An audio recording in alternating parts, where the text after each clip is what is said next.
ठीक है, तो ये है असाइनमेंट नंबर 12। इसमें क्या करना है, print the following sequence using while loop. अच्छा, ये सेम क्वेश्चन फॉर से भी हो जाएगा, बट मैं चाहता हूँ कि व्हाइल लूप प्रैक्टिस करो आप लोग, इसीलिए मैंने व्हाइल दिया है। नहीं तो फॉर लूप से भी ये हो जाएगा same, x equal to range 1 से लेके n+1 तक कर देंगे, फिर for i in x print i. वो फॉर लूप से भी हो जाएगा, बट इसको व्हाइल से अब करते हैं। फॉर लूप तो किया हमने इसके पहले काफ़ी सारा असाइनमेंट, अब व्हाइल से प्रैक्टिस करते हैं। ठीक है, तो क्या है, first input line contains integer n where n is greater than equal to 0। एकदम सिंपल असाइनमेंट है। तो इसमें क्या करना है, एक यूजर इनपुट होगा n, n कुछ भी हो सकता है, 5 6 7 8 कुछ भी होगा। और हमें क्या प्रिंट करना आउटपुट में, print the sequence from 1 up till n। जैसे कि 5 है, तो आउटपुट क्या आएगा, 1 2 3 4 5। ठीक है, तो इस प्रोग्राम का कोड क्या होगा। अच्छा, सबसे पहले कोई भी एक वेरिएबल बनाते हैं, फॉर एग्जांपल आई बना लेते हैं, इसको इनिशियलाइज कर देते हैं 1 से। तो आई के अंदर अभी क्या है, 1। अब हमें क्या प्रिंट कराना है, हमें प्रिंट कराना है पहले आई, उसके बाद i+1, फिर i+2, फिर i+3, i+4 up till i+4। ठीक है, i+4 क्या हो जाएगा, 5। ठीक है, तो अब क्या करते हैं, एक कंडीशन लगाते हैं वाइल। अब वाइल के अंदर कुछ कंडीशन होगा यहाँ पे एक, है ना। वो कंडीशन जब जब ट्रू होगा तब तक वाइल लूप चलेगा।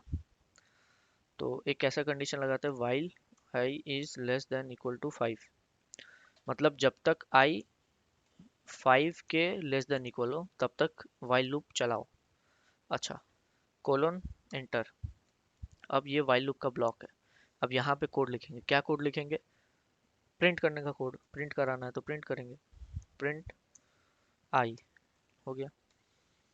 अच्छा, अब ये तो एक इनफाइनाइट लूप है, क्योंकि आई तो हमेशा 5 से छोटा ही रहेगा। तो क्या करना होगा, आई को इंक्रीमेंट भी करना होगा एक एक करके। तो क्या लिखेंगे, आई प्लस इक्वल टू 1, ऐसे लिख सकते हैं, है ना। अब जैसे मान लो 5 इनपुट दिया मैंने, अब इसको रन करके देखते हैं। ये देखो आ गया आउटपुट, 1 2 3 4 5 सारा प्रिंट हो गया। ठीक है, इस ये क्या है, कंपाउंड असाइनमेंट ऑपरेटर। इसका सिंपल सा मतलब क्या है, इसका मतलब यही है, आई इक्वल टू i+1। सेम मतलब है, या तो ऐसे लिख दो या असाइनमेंट कंपाउंड असाइनमेंट लिख लो, जैसा मन। ठीक है, कोई और नंबर दे दो, मान लो 8, और रन करेंगे तो क्या आएगा, 1 से 8 तक प्रिंट हो जाएगा। ठीक है, देखो हम लोग को तो लेकिन ओ सॉरी इनपुट सॉरी सॉरी, लेना है ना। हाँ हाँ सॉरी, तो तू प्री मतलब डिफाइंड क्यों फाइल हाँ लिख वही रहा वही सॉरी। अभी ये हार्ड कोर है, ठीक है, 1 से 5 तक। अब हम लोग क्या चाह रहे हैं, इनपुट यूजर दे। ठीक है, जैसे कि 8 अब दिया यूजर, हाँ। तो अब हम लोग क्या करेंगे, 8 को यहाँ लाना है, कभी 8 लाना है, कभी 5 लाना है। तो क्या करेंगे, इससे ही समझ में आ रहा है ये एक वेरिएबल है। क्या वेरिएबल है, एक n पकड़ लो इसको। ठीक है, और यूजर इनपुट किस में ले लो, n के अंदर ले लो, n equal to int input. हो गया, बस। अब ये प्रोग्राम क्या करेगा, हर बार n तक चलेगा। ठीक है, जैसे कि 8 है, इनपुट में क्या है 8, तो ये कहाँ तक प्रिंट करके देगा, 8 तक। ये देखो 1 2 3 4 5 6 7 8। ठीक है, तो ये हो गया 12 नंबर असाइनमेंट। एकदम सिंपल असाइनमेंट है ये।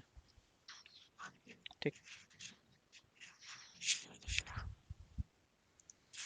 है। ऐसे ब्रैकेट देना लेकिन कंपलसरी नहीं है ना। क्या ब्रैकेट, हाँ। मेरा कोड उसे बिना भी चल रहा था। हाँ, इसके बिना भी चल सकता है, ऐसे भी लिख सकते हैं, जैसा मन, एक ही बात। और एक और चीज, इसमें अगर हम लोग कुछ भी अगर प्रिंट करेंगे, जैसे कि 8 तो लिख के कर रहा है, हम्म, तो ये 8 तक क्यों प्रिंट हो रहा है? 8 तक प्रिंट हो रहा है क्योंकि 8 के बाद i+1 हो जाएगा 9।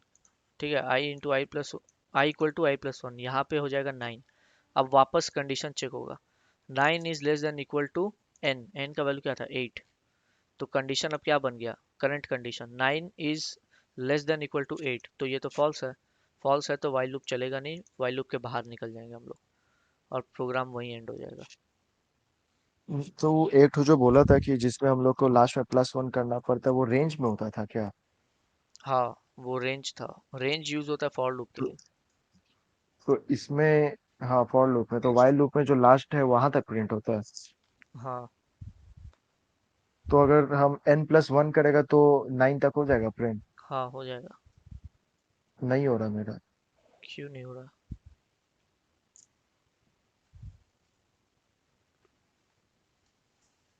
हो तो गया 1 से 9 तक प्रिंट।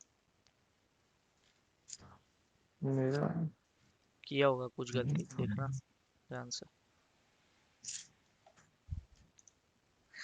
नेक्स्ट असाइनमेंट देखते हैं।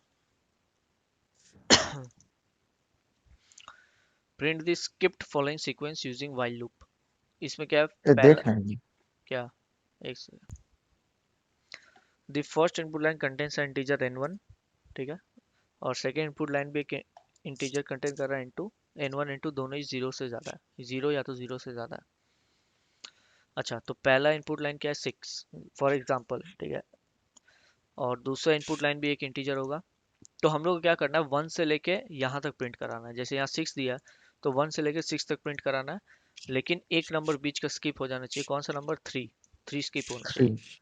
तो 1 2, देखो 3 गायब है, 2 के बाद सीधा 4 है, 5 6, ठीक है। तो ये भी एकदम सिंपल है, कुछ नहीं है इसमें, कोड यही है, ठीक है, यही कोड है। Print i, continue. I equal to i plus one. अच्छा, अब इसमें हम लोग को बस क्या करना है कि प्रिंट ना हो, कब ना हो? जब सबसे थ्री पहले है, इनपुट ले लेते हैं। मतलब सेकंड वाला। जैसे इनपुट है, हाँ, जब सेकंड इनपुट आए तब ना हो प्रिंट। इसके अंदर ले लेते हैं सेकंड इनपुट, ठीक। अब हम लोग चाहते हैं इफ आई, आई बढ़ रहा है ना हर बार, एक बार 1 2 3 4 ऐसे कर करके जब आई इक्वल हो जाएगा n2 के, तब हम लोग को क्या करना है? स्किप कर दो ये इटरेशन, मतलब आगे बढ़ो। आगे बढ़ने के लिए क्या है कीवर्ड? कंटिन्यू। तब कंटिन्यू कर दो, ठीक है। तो जब i का वैल्यू n2 के बराबर होगा, मतलब सेकंड इनपुट, जैसे कि मान लो यहाँ पे अगर होता 8 और यही है 5, ठीक है, तो जब 5 है तब स्किप हो जाएगा ये, ठीक है। जब i का वैल्यू 5 होगा तब ये n2 के बराबर हो जाएगा, तो ये इफ कंडीशन ट्रू हो जाएगा। इफ कंडीशन ट्रू होगा तो कंटिन्यू चलेगा। कंटिन्यू चलते ही हम लोग वापस वाइल लूप में पहुंच जाएंगे, वाइल का कंडीशन चेक होगा वापस, ठीक है। तो कंटिन्यू हम लोग को वापस वाइल का कंडीशन पे ले जाता है। अच्छा, तो इस कोड में प्रॉब्लम क्या है?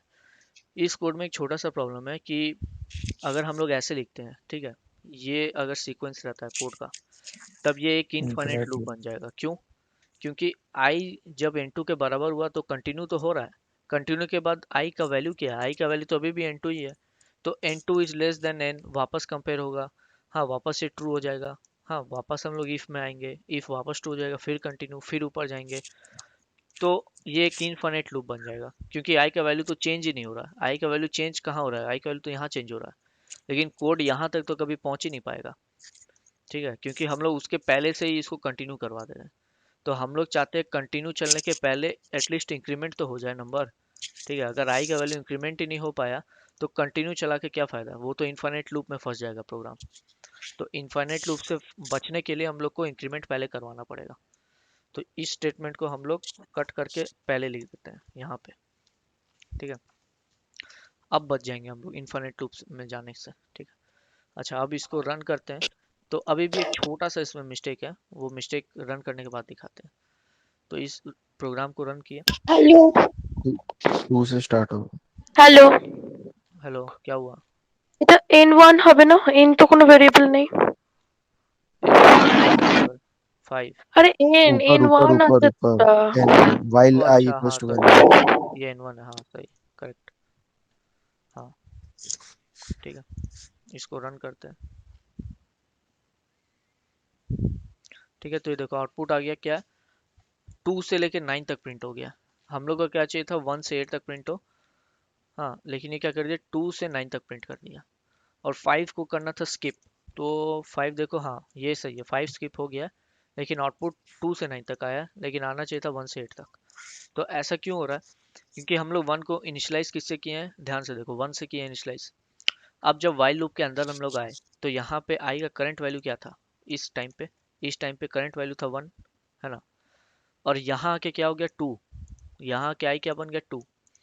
अब ये कंडीशन तो फॉल्स है, तो सीधा सीधी प्रिंट कराए हम लोग। तो पहला वैल्यू जो प्रिंट हुआ वो क्या है? वो 2 है, नॉट 1, ठीक है, क्योंकि पहले इंक्रीमेंट हो चुका है, तो इसीलिए 2 प्रिंट हो रहा है सबसे पहले। तो इस चीज़ को ठीक करने के लिए हम लोग को क्या करना पड़ेगा? आई को 0 से इनिशियलाइज करो, हाँ, और इस कंडीशन को इक्वल टू तक मत जाने दो, उसके पहले ही रोक दो। इससे क्या होगा? आई जीरो से स्टार्ट हो रहा है। हाँ, आई जीरो से स्टार्ट हो रहा है तो इंक्रीमेंट होके वन बन जाएगा, वन बन जाएगा तो प्रिंट भी वन ही होगा सबसे पहले। हाँ, अब लास्ट कंडीशन आई का वैल्यू क्या होगा जिसके लिए ट्रू हो? लास्ट होगा आई का वैल्यू जब, जैसे कि अगर यूजर इनपुट इस केस में 8 है तो आई का लास्ट वैल्यू 7 होगा जो ट्रू होगा इसके लिए। हाँ, उसके बाद 7 इंक्रीमेंट होकर क्या बन जाएगा 8, और 8 प्रिंट कर देगा ये। ठीक है, तो लास्ट नंबर जो ये प्रिंट कर पाएगा वो क्या है 8। ठीक है, और अगर इक्वल टू इसको कर देते तब लास्ट आई का वैल्यू क्या होता जो ट्रू होता 8। तो 8 इंक्रीमेंट होकर 9 बन जा रहा है और 9 फिर प्रिंट हो जा रहा है, इसलिए 9 तक जा रहा है। तो हम लोग को चाहते हैं हम लोग सिर्फ 7 तक जाए, तो क्या करना होगा इक्वल टू हटा दो। ठीक है, उसके बाद ये प्रिंट हो जाएगा 8। ठीक है, 8 के बाद वापस से ऊपर जाएंगे हम लोग। ठीक है, अब ये कंपेयर करेगा 8 लेस देन इक्वल टू 8, तो ये कंडीशन फॉल्स है, फॉल्स है तो बाहर निकल जाएंगे लूप के। ठीक है, ये है last value of I for which while loop is true। ठीक है, 7 के लिए लास्ट वैल्यू होगा अगर पहला इनपुट 8 है। अच्छा, इसको चला के देखते हैं। ये देखो हो गया, 1 से लेके 8 तक प्रिंट हो गया, और स्किप करना था 5, वो भी हो गया। देखो 5 स्किप हो गया। ठीक है, तो यह है सेकंड असाइनमेंट। अच्छा, इसके बाद है असाइनमेंट 14। इसमें क्या है, print this skipped following sequence using while loop. अच्छा, इसमें वही है, जैसे कि पहला इनपुट जो है वो है 1 से लेके 8 तक प्रिंट कराना है एज इट इज, और दूसरा और तीसरा इनपुट जो है वो है कौन सा रेंज में स्किपिंग कराना है। ठीक है, जैसे कि 3 से 5 लिखा है तो मतलब 3 से 5 तक का नंबर स्किप कराना है। तो देखो 1 के बाद 2 प्रिंट हुआ, 2 के बाद 3 से लेके 5 पूरा गायब है, उसका 6 7 8 प्रिंट हुआ। ठीक है, तो ये है क्वेश्चन। इसमें क्या करेंगे, एकदम सिंपल है, इसमें भी कुछ नहीं, बहुत इजी सम है। इसमें क्या करना है, यहाँ पे हम लोग का ये जो कंडीशन है बस इसको चेंज कर देना। कंडीशन क्या होगा, अच्छा सबसे पहले एक और इनपुट होगा। ठीक है, इसमें एक और इनपुट होगा n3। ठीक है, n3 इनपुट आ गया। तो जैसे कि मान लो 8 है, 5 से लेके अच्छा चलो 4 से लेके 6 तक स्किप करवा देंगे। ठीक है, मतलब 1 से 8 तक प्रिंट होगा लेकिन 4 5 6 ये तीन चीज नहीं प्रिंट होना चाहिए, मतलब 4 से 6 तक प्रिंट नहीं होना चाहिए। ठीक, तो पहला इनपुट किस में है, 8 इसमें है। ठीक है, उसके बाद 4 किस में है, n2 में है, और 3 किस में है, इसमें। ठीक, तो हम लोग क्या चाहते हैं, जब भी आई का वैल्यू, ठीक है, ये वाइल लूप में जब भी आई का वैल्यू 4 हो जाए तब हम लोग को स्किप करना है। ठीक है, तो हम लोग इफ कंडीशन में क्या लिख सकते हैं, if i is greater than equal to n2 and i is less than equal to n3, तब कंटिन्यू करो। इसका मतलब जब आई का वैल्यू n2 या n2 से ज़्यादा है तब, और जब आई का वैल्यू n3 या n3 से कम है, जब जब ये कंडीशन ट्रू होता है तब तक हम लोग को कंटिन्यू करवाना है। ठीक है, तो 4 के लिए ये कंडीशन ट्रू होगा क्योंकि हाँ 4 n2 से ग्रेटर देन इक्वल टू है ही, और n3 से भी लेस देन इक्वल टू है। 5 के लिए भी ये कंडीशन ट्रू होगा, 6 के लिए भी ये कंडीशन ट्रू होगा, और जैसे 7 होगा तब ये कंडीशन फॉल्स हो जाएगा। ठीक है, तो फिर कंटिन्यू काम नहीं करेगा। तो कंटिन्यू जो है इफ का ब्लॉक, ये कब कब ट्रू रहेगा, ये ट्रू रहेगा 4 5 एंड 6 के लिए। तो वो तीनों ही के टाइम कंटिन्यू हो जाएगा, मतलब आगे बढ़ जाएंगे हम लोग। ठीक है, अब इस प्रोग्राम को रन करके देखते हैं।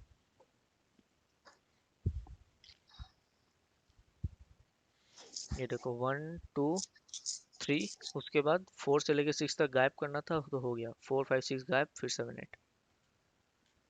ठीक है, हो गया ना, सिंपल सिंपल असाइनमेंट्स है। नेक्स्ट असाइनमेंट क्या है, find the number of factors. अच्छा, ये भी बहुत सिंपल है।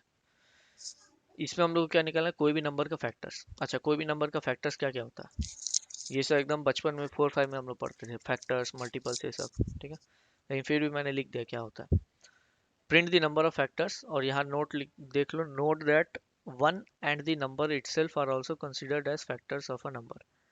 तो कोई भी नंबर का फैक्टर वन और वो खुद तो होता ही होता है, उसके साथ और भी कुछ होता है अगर वो नॉन प्राइम नंबर है तो। जैसे कि फैक्टर्स ऑफ एट क्या क्या है, 1 2 4 8। फैक्टर्स मतलब क्या, इन शॉर्ट जो जो नंबर के टेबल्स में एट आता है वो इसका फैक्टर्स है। जैसे वन के टेबल में एट आता है तो हाँ ये फैक्टर है, टू के टेबल में एट आता है तो हाँ ये फैक्टर है, फोर के टेबल में एट आता है तो हाँ ये भी एक फैक्टर है, एट के टेबल में तो एट आता है, ये एट वन ज़ा एट, तो ये भी एक फैक्टर है। ठीक है, तो हर नंबर का मिनिमम दो फैक्टर तो हो गई, एक वन और एक वो खुद। सिर्फ एक एक्सेप्शन है, वन का फैक्टर सिर्फ एक ही है। ठीक है, इसलिए वन के लिए नंबर ऑफ फैक्टर सिर्फ वन ही है। लेकिन वन से जितना भी बड़ा नंबर है वन के बाद, वो सब का दो फैक्टर मिनिमम है ही। ठीक है, अच्छा, तो एट का कितना फैक्टर्स है, एट का है फोर फैक्टर्स। ठीक है, अब एक और एग्जांपल लेते हैं, फॉर एग्जांपल 24। 24 का क्या क्या फैक्टर्स होगा, 24 का पहला फैक्टर है वन, दूसरा है टू, तीसरा है थ्री, उसके बाद सिक्स है, और क्या क्या है, थ्री भी तो है। हाँ सॉरी थ्री भी है, करेक्ट, थ्री भी है, फोर भी है, सिक्स भी है, सिक्स के बाद और क्या आएगा, एट, एट एट, भी है, 12, और 12 है, उसके बाद 24। 24। ठीक है, तो इसका टोटल कितना फैक्टर्स है, एक दो तीन चार पाँच छः सात आठ, आठ फैक्टर्स है 24 का। ठीक है, तो हम लोग नंबर ऑफ फैक्टर्स निकाले कैसे, इसका एक एकदम सिंपल सा एक बस लॉजिक था, वो लॉजिक दिमाग में आ जाए तो पूरा सम हो जाएगा। हम लोग को बस क्या करना है, एक लूप बनाना है। ठीक है, एक वाइल लूप बनाएंगे। ठीक है, जिसको कहाँ से कहाँ तक चलाएंगे, इस वाइल लूप को चलाएंगे वन से लेके नंबर तक। जैसे कि अगर 24 है तो वन से 24 तक चलाएंगे वाइल लूप को। ठीक है, वाइल लूप एक बनाएंगे जिसको वन से 24 तक चलाएंगे। ठीक है, और जिसमें आई का वैल्यू रहेगा वन, उसके बाद टू, उसके बाद थ्री, ऐसे कर करके। ठीक है, आई का वैल्यू को इसमें क्या कराएंगे, इंक्रीमेंट कराते रहेंगे। आई को हम हर आइट्रेशन में आई प्लस वन करेंगे, और चेक करेंगे कि 24 कब कब डिविजिबल हो रहा है आई से। ठीक है, 24 जब जब आई से डिविजिबल है, मतलब तब तब एक एक फैक्टर मिल रहा है हम लोग को। करेक्ट, इसको कोड में लिख के दिखाते हैं। इसमें सिर्फ एक ही इनपुट है एन। ठीक है, अच्छा, आई को स्टार्ट करते हैं वन से, while I is less than equal to n। ठीक है, तब तक क्या करो, i into i plus one चलाओ। ठीक है, अच्छा, मतलब इसका मतलब क्या है, ये इंक्रीमेंट हो रहा है हर बार। ठीक है, अच्छा, अब एक कंडीशन लिखते हैं, if n modulus i is equal to zero. इसका मतलब क्या, इसका मतलब ही हो गया कि वी फाउंड अ फैक्टर, है ना, we found a factor that is current value of i। ठीक है, इसका मतलब समझ में आया। जब भी n मॉड्यूलस आई जीरो हुआ, इसका मतलब क्या, कि i कंप्लीटली डिविजिबल हो चुका है n से, और जब वो कंप्लीटली डिविजिबल हो गया, इसका मतलब क्या, इसका मतलब i एक फैक्टर है n का, है ना, समझ में आया। जब भी n मॉड्यूलस आई जीरो होगा, इसका मतलब क्या, n से कंप्लीटली डिविजिबल है i, और जो वैल्यू i का जो वैल्यू n से कंप्लीटली डिविजिबल है, इसका मतलब क्या, i का वही वैल्यू एक फैक्टर भी है। करेक्ट, तो हम लोग को बस क्या करना है, एक ऐसा वेरिएबल बनाना है। ठीक है, जो इस काउंट को मेजर कर सके, मतलब काउंट जिसके अंदर हम लोग स्टोर करके रख सके। तो हम लोग क्या करेंगे, एक काउंट नाम का एक वेरिएबल बना लेते हैं। ठीक है, या नंबर ऑफ फैक्टर्स बोल के कुछ भी बना सकते हैं। ठीक है, जैसे फैक्टर काउंट बोल के एक वेरिएबल बना लेते हैं, फैक्टर काउंट, और इसको इनिशियलाइज कर देते हैं जीरो से। ठीक है, अब हम लोग क्या करेंगे, जितना बार हम लोग इफ कंडीशन के अंदर आएंगे, उतना बार फैक्टर काउंट को एक से बढ़ा देंगे। तो factor count is equal two factor count plus one. तो इससे क्या होगा, जितना बार इफ कंडीशन ट्रू होगा, उतना बार फैक्टर काउंट का वैल्यू बढ़ते जाएगा। अगर एक बार कंडीशन ट्रू हुआ तो फैक्टर काउंट का वैल्यू वन हो जाएगा। अगर दो बार इफ कंडीशन ट्रू हुआ तो फैक्टर काउंट का वैल्यू टू हो जाएगा। ठीक है, फिर अगर इफ कंडीशन ट्रू हुआ तो फैक्टर काउंट थ्री हो जाएगा। तो ऐसे कर करके जब जब ये कंडीशन ट्रू होगा, तब तक फैक्टर काउंट बढ़ते रहेगा। ठीक है, तो जिस जिस आई का वैल्यू के लिए n modulus i equal to 0 हो रहा है, इसका मतलब क्या है? इसका मतलब वो i का वैल्यूज एक फैक्टर है n का, और इसीलिए हम लोग नंबर ऑफ फैक्टर्स काउंट करना चाहते हैं। तो नंबर ऑफ फैक्टर्स का काउंट रखने के लिए एक फैक्टर काउंट वेरिएबल बनाए। अब हम लोग सीधा सीधी प्रोग्राम, जब ये लूप खत्म हो जाएगा, लूप खत्म कब होगा? यहाँ पे जब n तक पहुंच जाएगा i का वैल्यू। ठीक है, इसका मतलब क्या, सारा इटरेशन हो चुका है, मतलब i 1 से लेके पूरा उस नंबर तक जा चुका है। जैसे कि 8 अगर है, तो i का वैल्यू 1 से लेके 8 तक पूरा चला गया, उसके बाद बाहर आ गया। तो इतना में फैक्टर काउंट जितना बार भी बड़ा है, मतलब उतना ही नंबर ऑफ फैक्टर्स है। तो फैक्टर काउंट को ही हम लोग डायरेक्ट प्रिंट करा देंगे। ठीक है, अब 8 के लिए देखो, प्रिंट करके देखते हैं, इस प्रोग्राम को रन करते हैं। तो क्या आया आंसर? 4। ठीक है, अब अगर 24 लिखें तो क्या आना चाहिए? 8। 8 नंबर ऑफ फैक्टर्स। तो फैक्टर काउंट का वैल्यू देखो क्या है? 8। देखो 8। ठीक है, 8। ठीक है, तो सिंपल सा लॉजिक है। हम लोग सारा फैक्टर्स चेक करा रहे हैं, 1 से लेके 24 तक हम लोग चेक कर रहे हैं। ठीक है, n को डिवाइड कर रहे हैं 1 से लेके 24 तक, और जब जब कंप्लीटली डिविजिबल हो रहा है 24, ठीक है, जब जब 24 कंप्लीटली डिविजिबल हो रहा है i से, मतलब तब तब हम लोग को एक एक फैक्टर मिल रहा है, और जब जब हम लोग को एक फैक्टर मिल रहा है तब तब हम लोग फैक्टर काउंट को बढ़ा रहे हैं। तो फैक्टर काउंट का वैल्यू फिर प्रिंट करा दिए। यही तो होता है फैक्टर। फैक्टर मतलब क्या? फैक्टर मतलब कि कंप्लीटली डिविजिबल है उस नंबर से। ठीक है, तो ये सिंपल सा प्रोग्राम। अच्छा, नेक्स्ट, इसी का ये एक और वर्जन है। इसमें क्या कराना है, जैसे 8 है ना, 8 का नंबर ऑफ फैक्टर्स क्या है? 4। तो इसमें नंबर ऑफ फैक्टर नहीं, हम लोग को फैक्टर्स प्रिंट करके देना है। ठीक है, जैसे 8 का फैक्टर्स क्या क्या, 1 2 3 4, तो वो प्रिंट करके देना, नंबर इस बार नहीं बताना है। तो इसके लिए हम लोग क्या करेंगे, इसके लिए हम लोग को फैक्टर काउंट का जरूरत नहीं है। फैक्टर काउंट को हटाओ और डायरेक्ट आई का वैल्यू प्रिंट कर दो। प्रिंट आई का वैल्यू प्रिंट कर दो बस, फैक्टर काउंट को प्रिंट करने की जरूरत नहीं। तो ये क्या हो रहा है, जब जब आई डिविजिबल हो रहा है एन से कम्प्लीटली, इसका मतलब क्या, तब तब वो सब आई का वैल्यूज फैक्टर है, और वही फैक्टर को प्रिंट करा दे रहे हैं हम लोग, बस हो गया। तो इसको अगर मान लो जैसे 24 है, इसको हम लोग रन करके देखें। ठीक है, तो देखो आ गया सारा फैक्टर्स, 1 2 3 4 6 8 12 24, सारा फैक्टर्स आ गया 24 का। ठीक है, अगर 8 लिखे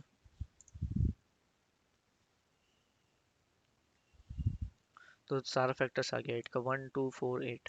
ठीक है, तो ये ऐसे निकाला जाता है फैक्टर्स। अच्छा, क्वेश्चन में लेकिन क्या पूछा है कि note the print the factors of N separated by commas, मतलब ऐसे कॉमा दे दे के आना चाहिए, ऐसे 1 2 3 4 ऐसे।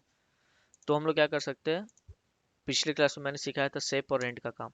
ठीक है, ये लाइन चेंज क्यों हो रहा है, हर प्रिंट में लाइन चेंज क्यों हो रहा है? क्योंकि पाइथन में बाय डिफॉल्ट बैकस्लैश एन होता है एंड का वैल्यू। ठीक है, एंड पैरामीटर एक होता है जिसका बाय डिफॉल्ट वैल्यू ये है बैकस्लैश एन। बैकस्लैश एन एक एस्केप सीक्वेंस है जिसका काम है लाइन चेंज करना।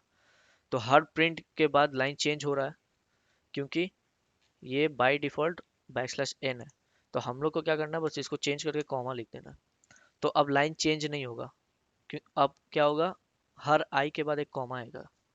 ठीक है, मतलब हर प्रिंट स्टेटमेंट के बाद एक कॉमा प्रिंट होगा।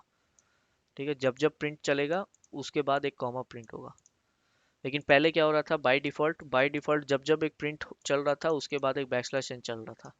लेकिन हम लोग इसको चेंज करके अब कर दिए, जब जब एक प्रिंट स्टेटमेंट चलेगा उसके बाद एक एक कॉमा लगना चाहिए। तो अब इसको रन करेंगे तो आंसर आ जाएगा। अब बस एक लास्ट छोटा सा गलती है, वो क्या है देखो, जैसे 8 का फैक्टर्स क्या है, 1 2 4 8 कॉमा। अच्छा, लास्ट में भी कॉमा आ गया, इसको भी हटाना है। लास्ट में हम लोग चाहते हैं नहीं हट जाए, तो क्या कर सकते हैं हम लोग, एक काम हम लोग कर सकते हैं, ये इक्वल्स टू है ना, इसको लेस देन एन कर दो। ठीक है, लेस देन एन कर दो, और एन का वैल्यू अलग से प्रिंट करवा दो। हो गया, एन का वैल्यू क्या है, 8 है, तो 8 को अलग से प्रिंट करवा दो। और ये कहाँ तक प्रिंट कर देगा, ये ये चलेगा सिर्फ 7 तक। 7 तक चलेगा तो फैक्टर्स कहाँ तक इसको मिलेगा, सिर्फ 4 तक मिलेगा। लास्ट फैक्टर इसको 4 मिलेगा, 4 के बाद कॉमा लगा के खत्म हो जाएगा ये। उसके बाद एन प्रिंट करा देंगे 8 को एज इट इज। ठीक है, 8 प्रिंट हो गया एज इट इज। अब 8 के बाद कोई कॉमा नहीं है, ठीक है। अच्छा, इस कोड का टाइम कॉम्प्लेक्सिटी थोड़ा सा हम लोग और छोटा कर सकते हैं। कैसे? एक मैथमेटिक्स का एक सिंपल सा रूल है, समझ में आ ही रहा होगा, कि कोई भी नंबर का फैक्टर, ठीक है, कोई भी नंबर का जो सेकंड बिगेस्ट फैक्टर है, बिगेस्ट फैक्टर तो वो नंबर खुद है अपना, लेकिन सेकंड बिगेस्ट फैक्टर एटमोस्ट उसका हाफ तो है ना। देखो, 8 का भी फैक्टर क्या था, 8 4, तो सेकंड बिगेस्ट फैक्टर क्या है, 4, और 4 क्या है, एग्जैक्टली हाफ ऑफ 8, है ना। अब 24 का सेकंड बिगेस्ट फैक्टर क्या है, 12, तो 12 का एग्जैक्टली हाफ ऑफ 24। अच्छा, एक और नंबर के लिए भी लेके देख लेते हैं, जैसे कि 21, 21 का फैक्टर्स भी क्या क्या होगा, 1 एक होगा, और क्या क्या होगा, 3 होगा, है ना, और क्या होगा, 7 होगा, और क्या हो सकता है, 7 के बाद तो कुछ है नहीं, 21 ही है डायरेक्ट, ठीक। तो इसका भी देखो, जो सेकंड बिगेस्ट फैक्टर है 7, वो भी क्या है, इसका हाफ या तो हाफ हाफ से छोटा ही है, ठीक है। तो हम लोग को इतना तो समझ में आ गया कि जब लूप हम लोग को चाहिए सेकंड बिगेस्ट फैक्टर तक का ही, बिगेस्ट फैक्टर को तो एज इट इज प्रिंट करा रहे हैं ताकि कॉमन आ जाए। जब ये लूप का काम ही है कि सेकंड बिगेस्ट फैक्टर तक चले, तो इसको क्यों हम एन तक चला रहे हैं। इसको हम सिर्फ डायरेक्ट 10/2 तक ना चलाएंगे, डायरेक्ट 10/2 तक चला दो इसको, क्योंकि उसी में तो मिल जाएगा सेकंड बिगेस्ट फैक्टर। अब वही तो हम लोग कर रहे हैं, ये वाइल लूप सिर्फ सेकंड बिगेस्ट फैक्टर तक निकाल के दे रहा। ये देखो 1248 प्रिंट हो गया, ठीक है। 21 को अगर करते हैं रन,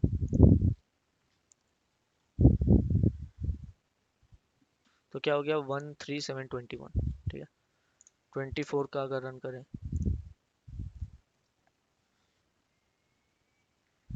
तो 1 2 3 4 6 8 12 24, ठीक है।